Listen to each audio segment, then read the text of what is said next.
السلام علیکم ورحمۃ اللہ۔ ناظرین کرام، پیس ٹی وی اردو میں ہم آپ کے لیے ایک اہم عنوان لے کر حاضر ہوئے ہیں، اور وہ اہم عنوان ہے اخوت اور بھائی چارہ۔ بسم اللہ الرحمن الرحیم۔ الحمدللہ نحمده ونستعینه ونستغفره ونؤمن به ونتوکل علیہ ونعوذ باللہ من شرور انفسنا ومن سیئات اعمالنا، من يهده الله فلا مضل له ومن يضلل فلا هادي له، ونشهد ان لا اله الا الله وحده لا شريك له، ونشهد ان محمدا عبده ورسوله صلی اللہ علیہ وعلى آلہ واصحابہ وسلم۔ اما بعد فإن خیر الحدیث کتاب اللہ وخیر الہدی ہدی محمد وشر الامور محدثاتها وکل محدثۃ ضلالہ او کما قال علیہ الصلاۃ والسلام۔ ناظرین، اللہ تعالیٰ فرماتا ہے انما المؤمنون اخوۃ فاصلحوا بین اخویکم واتقوا اللہ لعلکم ترحمون۔ تمام اہل ایمان میں کیا رشتہ ہے؟ کیا تمام اہل ایمان میں اجنبیت ہے؟ کیا تمام اہل ایمان میں کوئی تعلق اور رشتہ ہے ہی نہیں؟ نہیں، تمام اہل ایمان میں نہ اجنبیت ہے، نہ بے تعلقی ہے، نہ دور کا رشتہ ہے، بہت قریبی رشتہ ہے۔ اور وہ کیا رشتہ ہے؟ اخوت کا رشتہ، بھائی بندی کا رشتہ۔ ایک ماں کی کوکھ میں دو بھائی پیر پھیلاتے ہیں، دونوں میں کتنا گہرا رشتہ ہوتا ہے۔ جس طرح دو بھائی جو ایک ماں کی کوکھ میں پیر پھیلاتے ہیں اور ایک ماں کی کوکھ سے پیدا ہوتے ہیں، جو رشتہ ان میں ہے وہی رشتہ دو کلمہ گو میں ہے۔ لیکن کیا اس رشتے کا ہم خیال کرتے ہیں، یا ہم نے اس رشتے کو پامال کر دیا ہے؟ اس رشتے کو ہم نے پامال کر دیا، اسی وجہ سے ہمارے اندر تفریق، ہمارے اندر انتشار، ہمارے اندر ایک دوسرے سے دوری اور بے تعلقی پیدا ہو گئی۔ اگر اس رشتے کو حق کا خیال کرتے اور اس کے تقاضوں پہ ہم عمل کرتے تو سیسا پلائی ہوئی دیوار کی طرح ہم متحد ہوتے۔ اللہ منتشر قوم کو پسند نہیں کرتا، اللہ پھوٹے ہوئے لوگوں کو پسند نہیں کرتا۔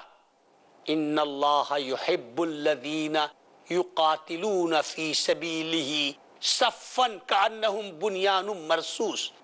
اللہ ان لوگوں کو پسند کرتا ہے جو اللہ کے راستے میں ڈٹ کر جہاد کرتے ہیں اور اس طرح ایک دوسرے سے جڑے رہتے ہیں جیسے سیسا پلائی ہوئی دیوار، اینٹ کی دیوار، مٹی کی دیوار، پتھر کی دیوار کو سوراخ کیا جا سکتا ہے، لیکن سیسا پلائی ہوئی دیوار جس میں تانبا اور سیسا اور رانگا پگھلا کے بھر دیا جائے جس کی سوراخوں میں، اس میں بڑے سے بڑا شیطان سوراخ نہیں کر سکتا۔ تو اہل ایمان کو سیسا پلائی ہوئی دیوار کی طرح ہونا چاہیے کہ کوئی شیطان اس میں سوراخ نہ کر سکے، اس میں رخنا نہ کر سکے۔ حضرت صلی اللہ علیہ وسلم بھائی چارگی کو بڑھاوا دینے کے لیے کیا کیا چیزیں کرتے تھے؟ سلام کی آپ نے تاکید فرمائی، فرمایا لن تدخلوا الجنت حتی تؤمنوا، سنو تم جنت میں جا نہیں سکتے جب تک کہ تم مومن نہ ہو جاؤ، جب تک کہ تم مسلمان نہ ہو جاؤ جنت میں نہیں جا سکتے۔ وَلَن تُؤْمِنُوا حَتَّى تَحَابُّوا، اور تم مومن نہیں ہو سکتے جب تک ایک دوسرے سے محبت نہ کرو۔ غور فرمائیے، تم جنت میں نہیں جا سکتے جب تک مومن نہ ہو جاؤ، اور مومن نہیں ہو سکتے جب تک ایک دوسرے سے محبت نہ کرو۔ پھر فرمایا اولا ادلکم علی شیء اذا فعلتموہ احببتم افشوا السلام، ہم تم کو بتائیں ایک کام کر لیا کرو، یہ کام اگر کر لوگے آپس میں محبت پیدا ہو جائے گی، اور وہ کیا ہے؟ ایک دوسرے کو سلام کیا کرو۔ سلام ایک ایسا مسئلہ ہے جو غبار کو صاف کر دیتا ہے۔ میلوں کی کھائی پاٹ دیتا ہے سلام. ایک سال سے آپ ایک دوسرے سے دور ہیں اور ایک مرتبہ آپ مسکرا کے اس کو سلام کر لیں تو اس کے دل کا سارا غبار چھٹ جاتا ہے صرف ایک لفظ سے السلام علیکم سے. مگر آپ وہ لفظ بھی ادا نہیں کرتے. آپ کی رعونت، آپ کی تمکنت، آپ کا کبر و گھمنڈ، آپ کی بے حسی سلام پر آپ کو آمادہ نہیں کرتی. ایک مرتبہ آپ ایک مجلس میں تشریف فرما تھے، کچھ لوگ بیٹھے ہوئے تھے، ایک صاحب آئے، انہوں نے کہا السلام علیکم. آپ نے فرمایا عشرون، یہ شخص 10 نیکیوں کا حقدار ہوا. 10 نیکیوں کا حقدار ہوا السلام علیکم کہنے کی وجہ سے. اس لیے کہ السلام علیکم کہنے کی وجہ سے جتنے لوگ بیٹھے تھے سب خوش ہو گئے. اس کے لیے سب کے دل میں جگہ پیدا ہوئی اور اس کے دل میں ان کی جگہ پیدا ہوئی. حضرت نے فرمایا یہ 10 نیکیوں کا حقدار ہو گیا. دوسرے صاحب آئے، انہوں نے کہا السلام علیکم ورحمت اللہ. آپ نے فرمایا عشرون، یہ 20 نیکیوں کا حقدار ہو گیا. اس لیے کہ اس نے ایک لفظ بڑھا دیا، اس کی وجہ سے لوگوں کے دل میں اور گنجائش پیدا ہو گئی، لوگوں کے چہرے پہ اور زیادہ مسرت دوڑ گئی. اس نے ایک لفظ بڑھا کر لوگوں کو زیادہ خوش کیا تو آپ نے فرمایا یہ 20 نیکیوں کا حقدار ہو گیا. تیسرا آیا، اس نے کہا السلام علیکم ورحمت اللہ وبرکاتہ تو آپ نے فرمایا ثلاثون، یہ 30 نیکیوں کا حقدار ہو گیا. اس لیے کہ اس نے ایک لفظ بڑھا کر لوگوں کے دلوں کو اور زیادہ موہ لیا. تو یہ ہے میرے دوستو سلام کی اہمیت. حضرت نے فرمایا، حدیث شریف میں آتا ہے کہ کوئی عید یا بقرعید کا موقع تھا، ایک آدمی اپنے شہر سے نکل کر کسی گاؤں کی طرف جا رہا تھا. راستے میں ایک نورانی شکل کا انسان نہایت حسین و جمیل ملا. پوچھا اینا ترید، کہاں چل دیے، کہاں جا رہے ہو؟ قال اريد ان القى رجلا في القريه، کہا یہ قریب میں گاؤں ہے، عید یا بقرعید کا موقع ہے، ذرا ہم اس گاؤں میں ایک صاحب سے ملنے جا رہے ہیں. پوچھا حل بینک و بینہ قرابہ، کیا تمہارے ان کے درمیان کوئی رشتہ داری ہے جو رشتہ داری کا حق ادا کرنے جا رہے ہو؟ قال لا، کہا نہیں.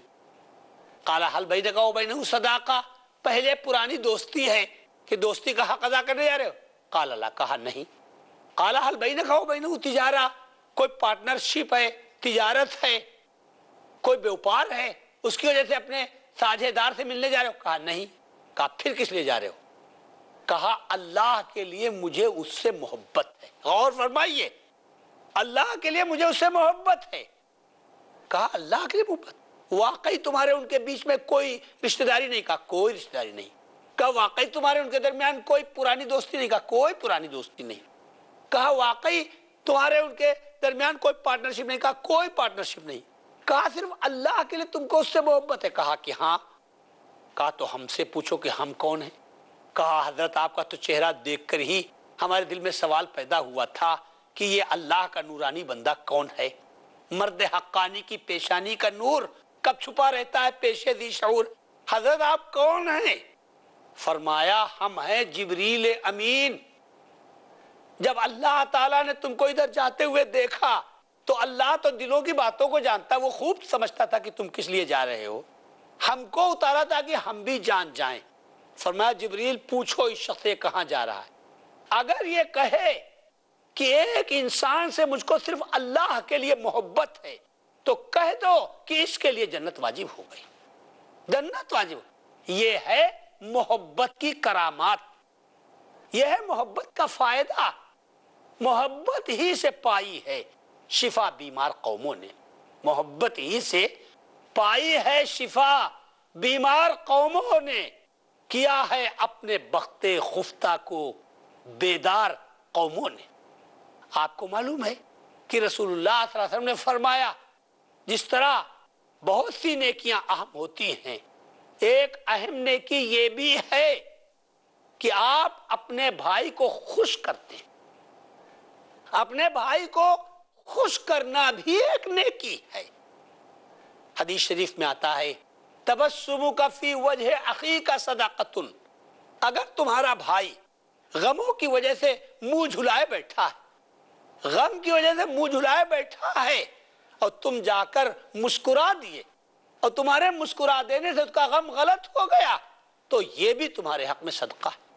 وَأَمْرُكَ بِالْمَعْرُوفِ صَدَقَةٌ، اور اگر اپنے کسی بھائی کو آپ نے نیکی کی تعلیم دے دی تو یہ بھی تمہارے حق میں صدقہ ہے۔ وَنَهْيُكَ عَنِ الرَّجُلِ لَكَ صَدَقَةٌ، اور اگر کسی کو برائی سے روک دیا تو یہ بھی تمہارے حق میں صدقہ ہے۔ وَإِمَاتَتُكَ الْحَجَرَ وَالشَّوْكَ وَالْعَظْمَ عَنِ الطَّرِيقِ لَكَ صَدَقَةٌ، راستے میں ہڈی کے ٹکڑے پڑے ہیں، شیشے کے ریزے پڑے ہیں، کانٹے پڑے ہیں، چلنے والوں کے تلوے میں چبھتے ہیں، ان کو تکلیف پہنچاتے ہیں، اور آپ نے راستے سے کانٹے ہٹا دیے، راستے سے شیشے کے ریزے ہٹا دیے، راستے سے پتھر کے ٹکڑے ہٹا دیے، یہ بھی آپ کے حق میں صدقہ ہے۔ وَإِرْشَادُكَ الرَّجُلَ فِي أَرْضِ الضَّلَالِ لَكَ صَدَقَةٌ، کوئی پردیسی ہے، اس کو راستہ نہیں معلوم ہے اور آپ نے اس کو راستہ بتا دیا، یہ بھی آپ کے حق میں صدقہ ہے۔ وَنَصْرُكَ الرَّجُلَ الرَّدِيَّ الْبَصَرِ لَكَ صَدَقَةٌ، کوئی نابینا ہے اور ٹھوکریں کھا رہا ہے اور اس کا ہاتھ پکڑ کر کوئی لے جانے والا ہے نہیں، اور آپ نے اس کا ہاتھ پکڑ کر اس کو منزل تک پہنچا دیا، یہ بھی آپ کے حق میں صدقہ ہے۔ یہ ہے بھائی چارگی کا حق، یہ ہے اپنے بھائیوں سے محبت رکھنے کا صلہ، اپنے بھائیوں سے محبت رکھنے کا ثواب۔ حاضرین کرام، اپنے بھائیوں سے، کلمہ گو لوگوں سے محبت کا تقاضا ہے کہ اگر دو بھائیوں کے درمیان ناچاکی ہو جائے اور نادانی میں آ کر لڑ جائیں، نادانی میں آ کر ایک دوسرے سے دست و گریباں ہو جائیں، ایک دوسرے کا گریبان پکڑ لیں، تو ہمارا کیا فرض بنتا ہے کہ ہم تماشائی بن کر دیکھتے رہیں۔ اگر ہم تماشائی بن کر دیکھتے رہیں اور ہم نے اس لڑائی کی آگ میں تیل ڈالا تو ہم نے ایمان کے خلاف کیا۔ اللہ تعالیٰ فرماتا ہے انما المؤمنون اخوة فاصلحوا بین اخویکم، اگر دو بھائیوں میں نادانی کی وجہ سے لڑائی ہو جائے، غلط فہمی کی وجہ سے، تو تم ہرگز ہرگز تماشائی نہ بنو، بلکہ اس آگ کو بجھاؤ اور ان کے درمیان میل کراؤ، میل کراؤ۔ ناظرین کرام، اب وقفے کا وقت ہو گیا ہے، تھوڑی دیر کے بعد پھر ہم آپ کی خدمت میں حاضر ہوں گے۔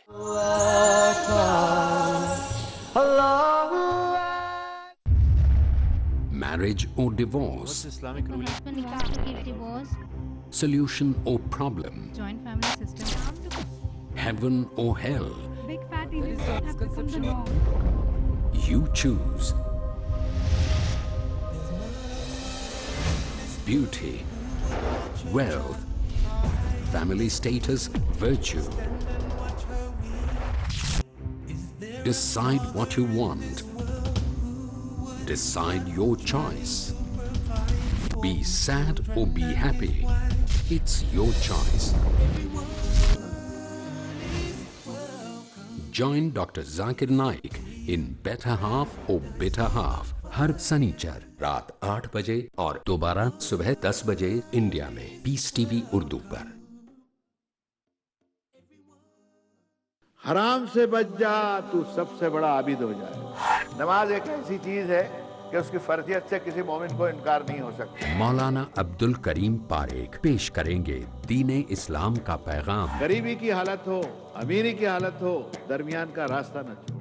جنازہ جا رہا ہو تو یہ سوچے ارتھی جاری ہو، آج یہ گیا کل مجھے جانا ہے، اس کو عبرت کہتے ہیں۔ سچا آدمی وہ ہے، انسان وہ ہے جو پیچھے پلٹ کر کے دیکھے اور اپنی بھول کو سدھارے۔ ساری کائنات کا سروے سروا تخلیق کرنے والا ایک اللہ ہے۔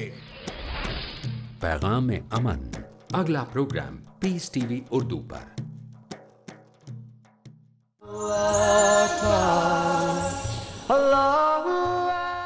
السلام علیکم حاضرین کرام، وہ جھوٹ کہ جس سے دو آدمیوں کو ملا دیا جائے اس جھوٹ پہ ثواب ملے گا، اور وہ سچائی جس سے دو آدمیوں کے دل پھٹ جائیں وہ سچائی گناہ کا باعث ہے۔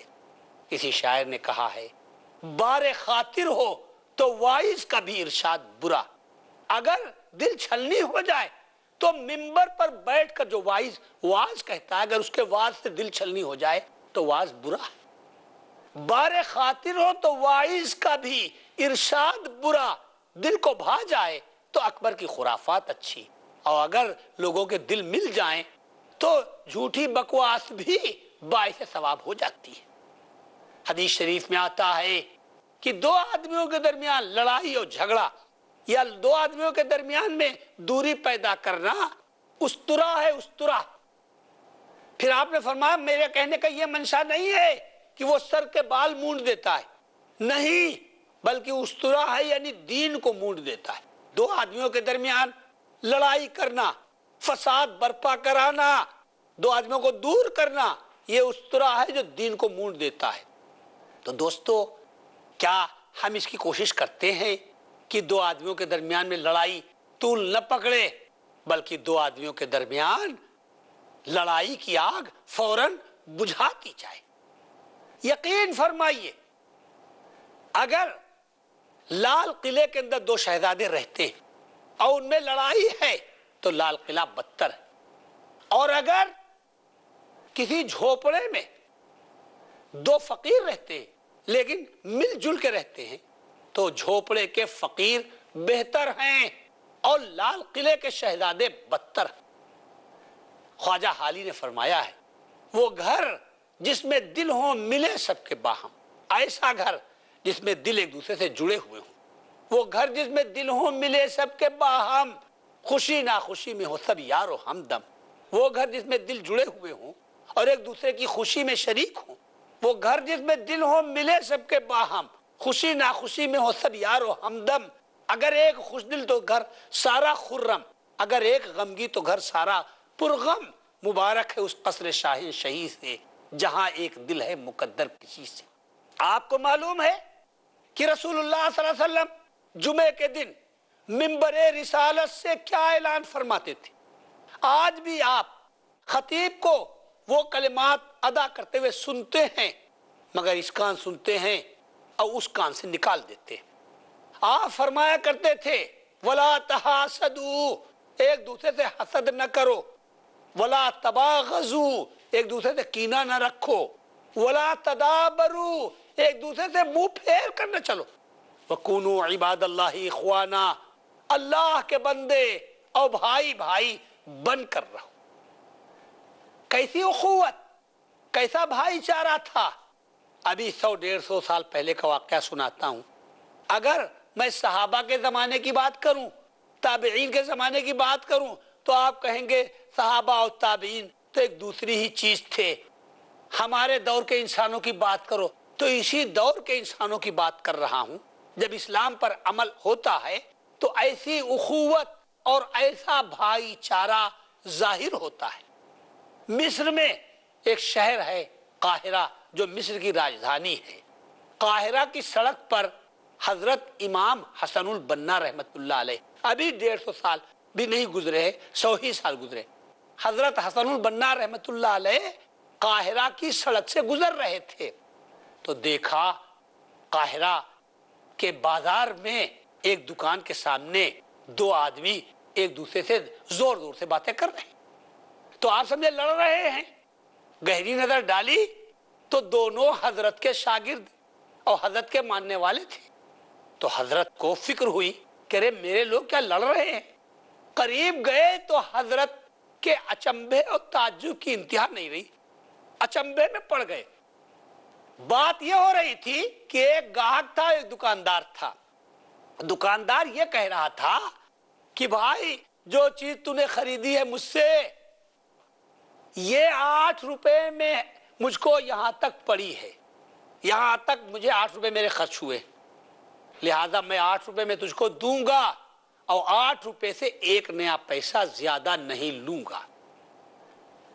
اور گاہک کہہ رہا تھا نہیں بھائی، پورے بازار اور پوری مارکیٹ میں میں نے اس چیز کے میں نے دام پوچھے تو کسی نے 10 روپے سے 1 نیا پیسہ کم نہیں بتایا، تو جب 2 روپے نفع دینا ہی ٹھہرا تو پھر میں آپ کو 2 روپے نفع دے کے رہوں گا اور 10 روپے سے کم میں نہیں لوں گا۔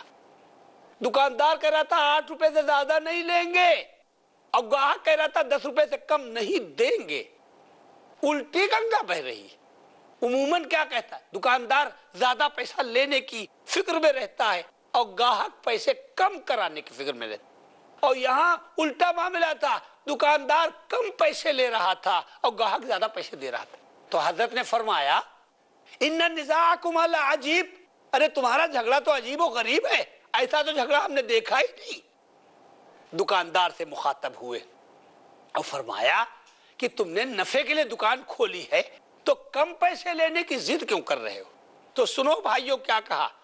انہوں نے کہا حضرت یہ میرا دینی بھائی ہے اور میرے قدم سے قدم جوڑ کر اور کاندھے سے کاندھا ملا کر دین کی دعوت دیتا ہے. حدیث شریف میں آتا ہے لا یؤمن احدکم حتی یحب لاخیہ ما یحب لنفسہ, کہ کوئی مومن نہیں ہو سکتا جب تک اپنے بھائی کے لیے وہی نہ چاہے جو اپنے لیے چاہتا ہے. حضرت یہ سودا مجھے 8 روپے میں پڑا ہے, میری اخوت اور میرا بھائی چارہ اس کی اجازت نہیں دیتا کہ جو چیز مجھے 8 روپے میں پڑی ہے میں اپنے بھائی سے زیادہ پیسوں میں دوں, اس لیے میں کہتا ہوں میں 8 ہی روپے میں دوں گا. آپ نے فرمایا تمہارا جذبہ اور تمہاری امنگیں اور تمہارے خیالات بڑے اچھے. گاہک سے پوچھا کہ جب تم کو کم پیسوں میں چیز مل رہی ہے تو زیادہ پیسے دینے کا اصرار کیوں ہے؟ تو کہا حضرت جو روگ اس کا ہے وہی روگ میرا بھی ہے. یعنی پورے بازار میں میں نے اس چیز کے دام پوچھے تو ہر دکاندار نے اس چیز کا دام 10 روپے بتایا. تو میں نے سوچا کہ جب 2 روپے نفع دینا ہی ٹھہرا, غور فرمائی, 2 روپے نفع دینا ہی ٹھہرا تو سب سے زیادہ حقدار اس 2 روپے کا میرا دینی بھائی ہے جو میرے کاندھے سے کاندھا ملا کر اور قدم سے قدم جوڑ کر دین کی دعوت کے لیے جاتا ہے. کیونکہ حدیث میں فرمایا گیا لا یؤمن احدکم حتی یحب لاخیہ ما یحب لنفسہ, کہ کوئی مومن نہیں ہو سکتا جب تک اپنے بھائی کے لیے وہی نہ پسند کرے جو اپنے لیے پسند کرتا ہے. تو حضرت نے فرمایا ارے تمہارا جھگڑا تو قیامت تک ختم نہیں ہو سکتا. اجعلونی حکما, تم کہو تو ہم فیصلہ کر دیں. تو فرمایا حضرت آپ تو ہمارے پیر و مرشد ہیں, آپ فیصلہ فرما دیں. فرمایا بھائی نہ تو دکاندار کے 8 روپے اور نہ گاہک کے 10 روپے, ہم نے یہ سودا 9 روپے میں طے کر دیا. 9 روپے دے کر کے قصہ ختم ہو گیا. میرے بھائیو ناظرین کرام, مسئلہ 2 روپے کا نہیں ہے بلکہ مسئلہ 2 روپے کے پیچھے جو ہمدردی چھپی ہوئی ہے, جو اپنے بھائی کی محبت چھپی ہوئی ہے, جو اخوت اور بھائی چارہ چھپا ہوا ہے, مسئلہ اس کا ہے, وہ قابل توجہ ہے. آج دنیا کے اندر آسمان کے نیچے اور زمین کے اوپر کیا ایسے گاہک اور ایسے دکاندار نظر آتے ہیں؟ کیوں نظر نہیں آتے؟ اس لیے کہ رسول اللہ کے فرمان پر اور قرآن کی آیات پر توجہ ہم نہیں دیتے. میں سچ کہتا ہوں آپ سے, یہ بھی نبی کا ایک معجزہ ہے. اگر یورپ اور امریکہ کی یونیورسٹیاں اخلاق کے درجے کھولیں, کلاسیں کھولیں اور سال بھر تک بچوں کو تعلیم دیں بھائی چارگی کی, تو سال بھر تک ایک گاہک اور دکاندار ایسا نہیں پیدا ہو سکتا جیسا رسول اللہ صلی اللہ علیہ وسلم کے ایک جملے میں پیدا ہو گیا, جو فلسفیوں سے کھل نہ سکا اور نکتہ وروں سے حل نہ ہوا, وہ راز کملی والے نے سمجھا دیا چند اشاروں میں. آپ کو معلوم ہے کہ محبت کی زندگی اگر مصیبتیں بھی ہوں, فقر و فاقہ بھی ہو, تب بھی محبت کی زندگی میں مٹھاس ہوتی ہے, اور نفرت کی زندگی اس کے اندر کڑواہٹ ہوتی ہے. آج حسد کی بھٹیاں ہمارے سینے میں سلگ رہی ہیں. سن لو حسد کرنے والوں, اپنے بھائیوں سے جلنے والوں, اپنے بھائی کی اونچی عمارت سے جل رہے ہیں, اس کے اچھے کپڑوں پہ جلے مرے جا رہے ہیں. وہ اچھا کھاتا ہے تو آپ سے برداشت نہیں ہوتا. حسد نے ہم کو کہیں کا نہیں رکھا. حسد کرنے والا جب بھی کوئی کارروائی کرتا اپنے بھائی کے خلاف تو بھائی تو بعد میں تباہ ہوتا ہے, حاسد ہی تباہ ہو جاتا ہے. من حفر حفیرا لاخیہ کان حتفہ فیہ, اگر اپنے بھائی کے لیے گڈھا کھودو گے تو بھائی تو بعد میں گرے گا, آپ ہی پہلے گر جائیں گے. اللہ ہم کو حسد سے بچائے اور بھائی چارے پر عمل کرنے کی توفیق عطا فرمائے. وآخر دعوانا الحمدللہ رب العالمین.